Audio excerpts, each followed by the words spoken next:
Molt bona gent, com estem? En aquest segon capítol veurem les diferents maneres que tenim d'accedir a Classroom. Comencem.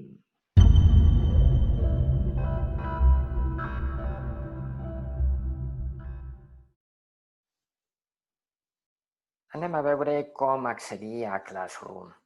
Ja veureu que es pot accedir tant des d'un ordinador com des d'un dispositiu mòbil, com ara el vostre iPad.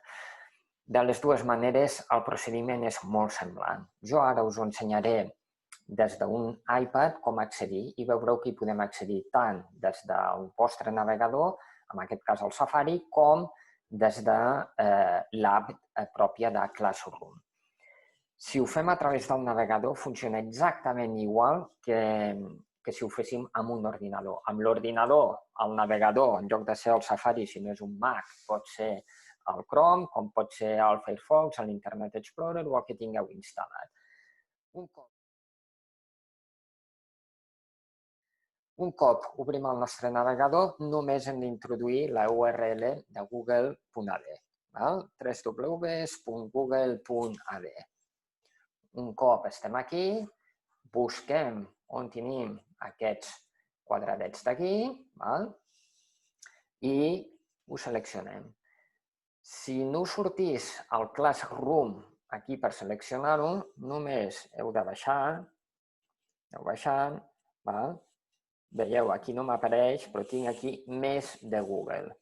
Si selecciono més de Google, us porta a una pantalla nova i en aquesta pantalla us dona tots els productes que teniu de Google. Ja veureu que n'hi ha una pila. I aquí només hem de buscar Classroom i quan trobem el Classroom el seleccionem. Un cop seleccionat, ens demanarà que iniciem la nostra sessió de Classroom de Google si no la tenim iniciada. Jo la selecciono, el meu usuari, en el vostre cas seria el vostre educant, i introduïu la vostra. Un cop heu introduït la vostra contrasenya, ja us entra dins el vostre Classroom. Com podeu veure aquí, em surten ja les classes que tinc i a partir d'aquí ja podria començar a treballar o entrar a qualsevol classe. Aquesta és una manera. Si instal·lem l'app de Classroom, només hem d'anar al nostre Apple Store, seleccionem, anem a buscar Classroom, la seleccionem i comencem la instal·lació. I en breus segons la tindrem instal·lada dins el nostre iPad.